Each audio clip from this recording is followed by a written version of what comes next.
meaning that the individual realizes his personality through his or her culture. Hence, respect of individual differences entails respect for cultural differences. That standards and values are relative to the culture from which they derive. Some would even argue that human rights embody the values of only one culture or a dominant culture, and hence the idea of hegemonic culture, and therefore questioned the applicability of these standards to other cultures. However, some would also deny its validity, stating that cultural relativism jeopardizes the concept of human rights, and more particularly, it challenges established human rights principle, and that is the principle of universality. In this light, therefore, the question is there room for cultural relativism in human rights? Some international human rights specialists like Donnelly would say that universality is still the norm. It is the standard principle because there are fundamental unity even in the midst of differences in ideology, levels, and styles of economic development and patterns of political evolution. It suggests a common core of human nature. And if there is a common core of human nature, he therefore says that at the very least, basic human rights must at least initially be assumed to be similarly universal. But while he affirms the universality of human rights, he nevertheless concedes that certain civil rights are a bit more relative, such as the freedom of speech, the freedom of association, freedom of conscience. And still, some rights are best viewed as interpretations subject to much greater relativity. An example here would be the right of free and full consent of intending spouses not only reflects a specific cultural interpretation of marriage, but an interpretation that is of relatively recent origin and by no means universal today, even in the West. Another is the concept of bride price. Because according to cultural relativism, it provides, or at least the argument of Professor Donnelly, it provides alternative protections for women. Therefore, in resolving the claims of relativism, he presents the notion of some form of weak cultural relativism. That is, on a fundamental universality of human rights, tempered by a recognition of the possible need for limited cultural variations. Put simply, Donnelly asserts that the content of some human rights may vary depending on the cultural context. The questions that may be raised, therefore, are there some women's rights that may call for some relativism? Thus, the need for cultural variations as called for by Professor Donnelly. Moreover, should certain rights not be enforceable in some countries? And if it is not and should not be enforceable, the further question is, who makes such determination? If Donnelly concedes the possible need for limited cultural variations, prescriptive relativists endorse normative diversity and tolerance among groups. The strongest form of prescriptive relativism argues that the only valid universal norm is one requiring tolerance. Even for those who adhere to the modest form of prescriptive relativism, they are suspicious of distinctive features of human rights such as definitiveness or what we call the high priority that we should give to rights. so that to them, they would rather prefer to use the more flexible language of high priority goal rather the language of right. We may agree or disagree with these propositions to resolve the issue of relativism in culture, particularly in the context of advancing women's rights. At the very least, these propositions should challenge us on how best to deal with human rights and culture, with a view of realizing women's human rights in particular, and human rights in general in all aspects, civil, political, economic, social, and cultural, for these are the very essence of development. On this point, I agree with Dr. Sobrichea's daunting challenges that she raised, and that is in order to put sense to human rights and culture. That is to get countries to adhere to common standards. In other words, the idea still of universality, but common human conduct, but drawing from their respective traditions and cultural practices. Mindful, however, of the active engagements of all sectors of society. This, I believe, is imperative if we are to advance gender justice and human rights. The second point I would like to raise is on the global and local arena. So indeed, great strides have been taken to promote gender justice and women's human rights. And I will not repeat those international initiatives that were taken. But the Philippines, and one of them is the landmark passage of the CEDAW and the ratification of the Philippines in 1981. The Philippines, in ratifying this treaty, is under legal obligation to comply with its state obligations, as Dr. Carol Sobrichea said, to recognize, promote, respect, protect, and fulfill women's human rights in the view of undertaking measures to eliminate discrimination. And so Dr. Sobrichea cited local responses, and some of them are in the area of legal reforms.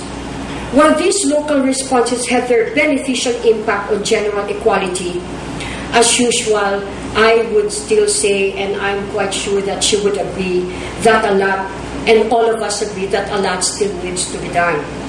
One particular concern is the area of law and law reform.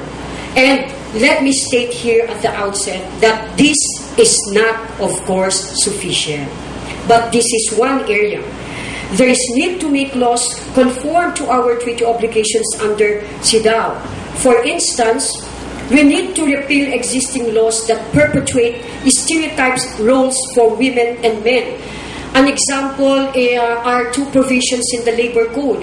One is that the secretary may require an enterprise to establish or to put up nurseries in the workplace. But this is only for the benefit of women workers. This, therefore, reinforces the stereotype that women are by nature, quote-unquote, the child rearers. It reinforces stereotyping and therefore is a form of discrimination. The other one is in Article 134, where it prescribes incentive bonus schemes to encourage family planning among female workers in any establishment. Again, it puts the burden of family planning on women. So, recently, however, there are also some laws that were recently passed, and these are gender-enabling legislations. And one of them is what we call one is Section 2 of the Barangay, I refer to the Barangay Level Total Development and Protection of Children Act, where it provides assistance to working women. So it says that to care for children of working mothers, they need to develop a network of homes where women may take care of the children of working women. So sila-sila pa rin, no? So it seems that it is again reinforcement of a very stereotyped role of women, which is child rearing. No? And more, it says that we need to train, therefore, surrogate mother teachers. Bakit hindi parent teachers para kasama din dyan yung mga magulang, no? So indeed, the task is daunting, but more so in the light of the specific command of the Magna Carta. The command is to review and repeal existing laws discriminatory to women within 3 years from the effectivity of the law. And the law became effective in 2009. So that means we only have approximately about 1 year. So is this doable in the next 1 year? Admittedly, the prime duty holder in this regard is the state, but the development of gender-enabling laws needs the active participation, not just women members of society, but all sectors of society, especially the vulnerable members of society. And active participation here would entail monitoring the bills being filed, because there are a lot of draft bills that tend to discriminate women, and that we should be very vigilant about this so that it will not become laws, as well as actively engage in, therefore, legislative advocacy and lobby work and research. Now, on the challenges ahead, my last point, in promoting gender justice and women's rights, therefore, one important consideration is the development of gender-enabling laws.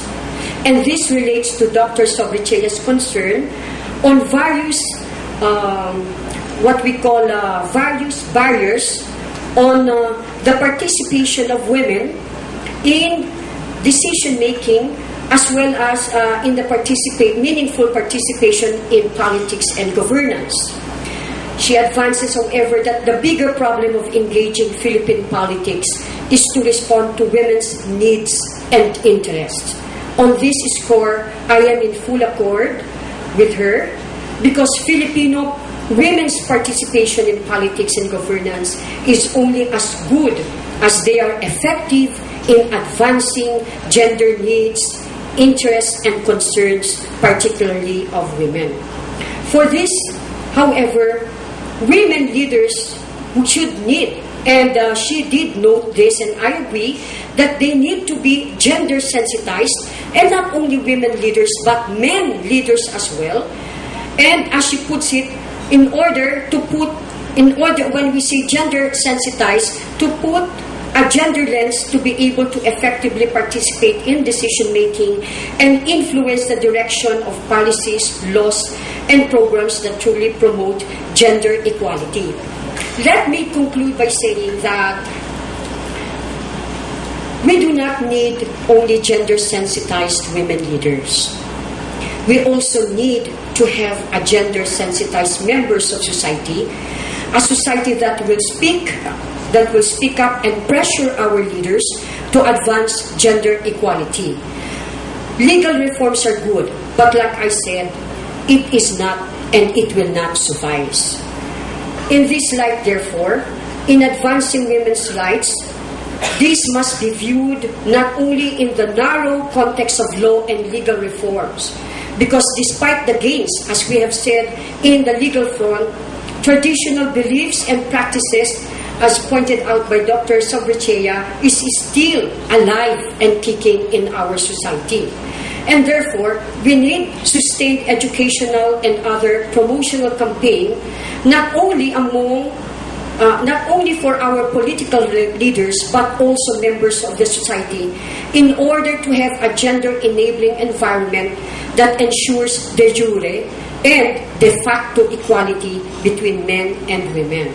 This entails the battles of the minds and hearts of the society, and I believe that this is the bigger challenge. Thank you.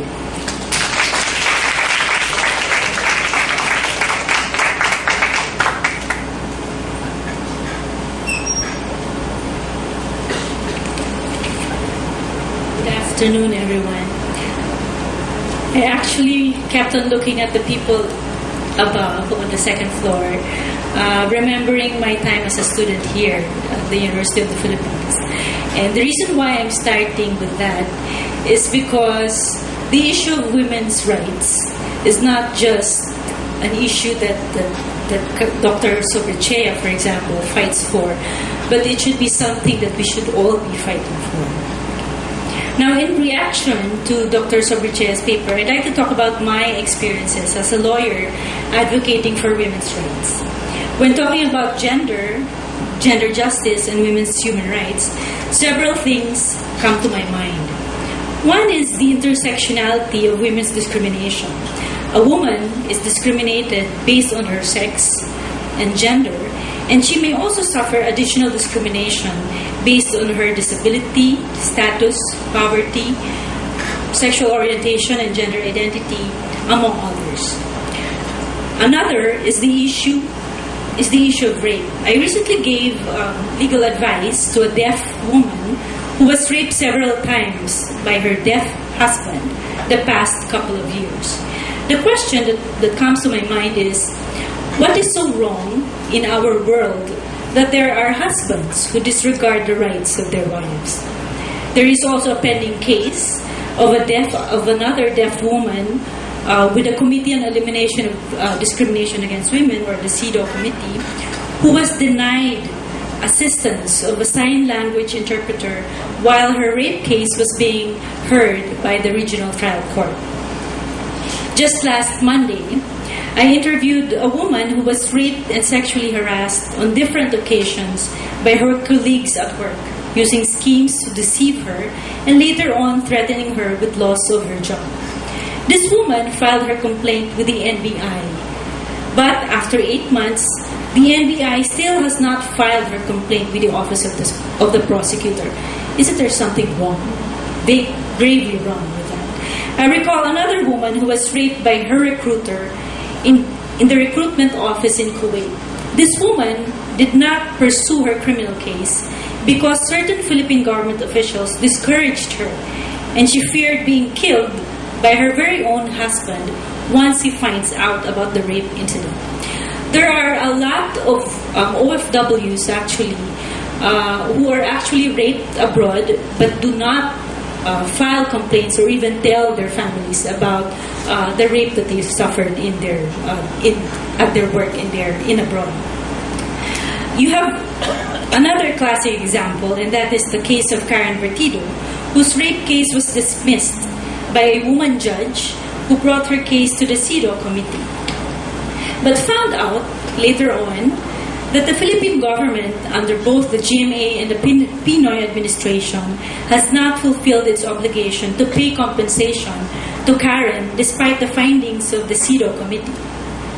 On the issue of denying women's right to access reproductive health services, you have the example of Manila City through the previous Executive Order 003, where the Manila City denied poor women access to services, including ligation.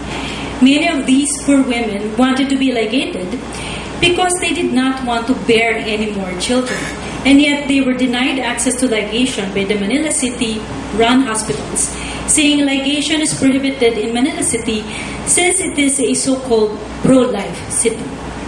Our organization in gender rights, together with other Philippine and international partners, requested the CEDAW committee to conduct an inquiry on this by visiting and conducting an investigation in the Philippines.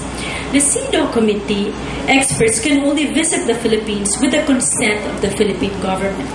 The problem is that the Philippine government until now has not consented to the visit of the CEDAW committee experts, and even erroneously claims that we failed, those who submitted the request for inquiry, that we failed to exhaust domestic remedies, which is not required under the optional protocol to CEDAW.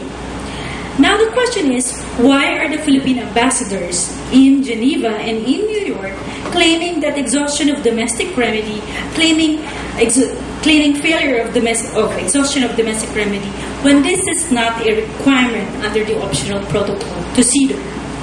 Beats me. The problem of lack of sexuality education, lack of empowerment of women, and prevailing machismo of men has vast repercussions. One clear example is the many women I have interviewed who were forced into prostitution because they became pregnant in their adolescent years. Another example is the numerous young people I interviewed age 19 to 24. I'm sure some of you here are age 19 to 24 who were already HIV positive. Anyone who engages in risky sexual behavior is vulnerable to HIV. And yet sexuality education is even contested in the halls of Congress. I'm not even sure if sexuality education is discussed at the University of the Philippines. If it is discussed, how is it discussed?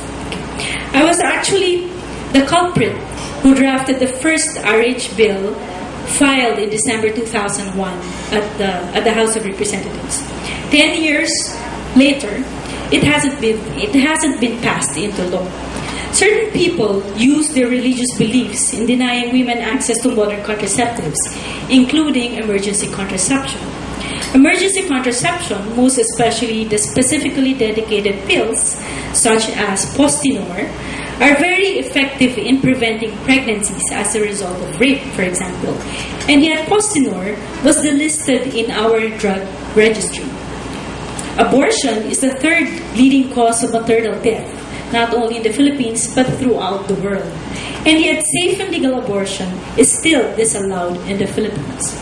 In the case of sexual orientation and gender identity, I was one of the lawyers who drafted the AMLAD-led petition for certiorari with the Supreme Court, granting its accreditation as a party list organization. If you recall, AMLAD-LAD, the party list organization advocating sexual orientation and gender identity rights, was initially denied accreditation by COMELEC, with certain COMELEC commissioners using their conservative religious beliefs in denying accreditation to AMLAD-LAD. Presently, our organization in gender rights is helping out the Philippine LGBT Hate Crime Watch in documenting hate crimes against members of lesbians, gays, bisexual, transgenders, or LGBTs. Which brings me to the bill, which I actually helped in drafting in the Senate. This anti-discrimination bill seeks to prohibit various types of discrimination, including on the basis of one's sex, gender, race, religion or belief, sexual orientation and gender identity, disability, among others. This bill, however, is again being opposed by the CBCP, saying this can pave the way to same-sex marriage. The CBCP should not be meddling with state affairs, isn't it? Shouldn't the church instill compassion and human rights? While the bill does not expressly mention the right to same-sex marriage, it is high time that we pass such a law providing equal rights to marriage to everyone. As long as we deny the right to same-sex marriage or equal rights to marriage, there will always be discrimination against LGBTs. In the case of human rights violations committed by the military, I'm actually one of the lawyers who helped in the drafting of the criminal complaint against former General Palparan for the abduction of the two disappeared UP students, Karen and Sherlyn. In reviewing the criminal complaint, I was appalled at the killings committed by the military in Central Luzon. I had difficulty sleeping that night, and I simply could not believe how the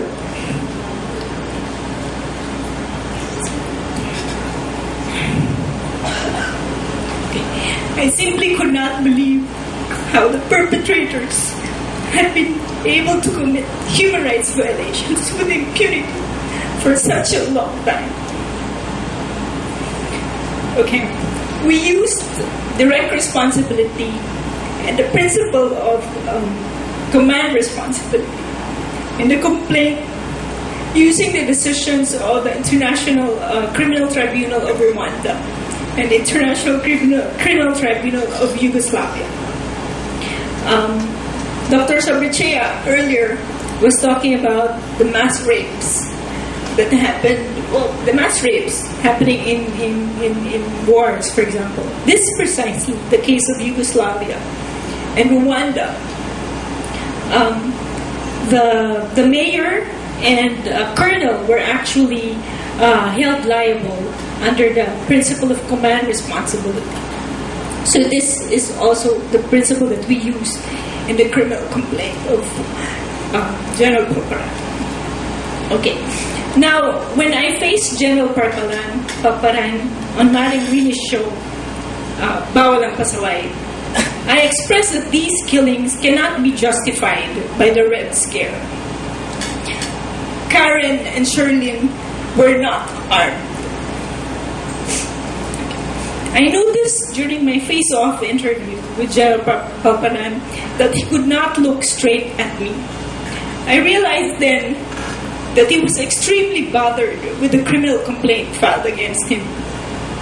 Filing cases against perpetrators of these human rights violations make a strong statement that these human rights must stop and simply cannot happen with impunity.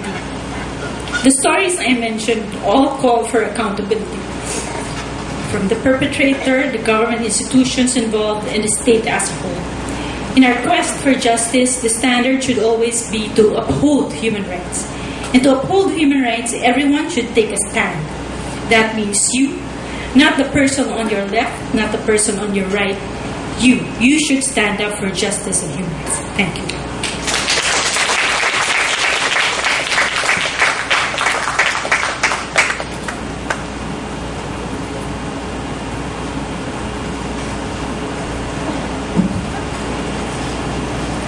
Okay, we can entertain again a few questions before we break for lunch. Judy? I would like to bring it back to SP Lopez. Two things. I think if he were alive today, he would have made a position vis-a-vis the disappearance of Karen Impeño and Sherlyn Cadapan. He wrote columns about the extrajudicial killing of Dr. Bobby De La Paz. Right after Dr. De La Paz, UP College of Medicine graduate, was killed in Samar. But at the same time, regarding gender justice, and SP Lopez in the 1930s actually opposed women's right to vote. At that time, he hadn't met Ma'am Adelaida Lopez, a model of a woman fighting for the rights, as she led the Student Council of the College of Education against an authoritarian dictator.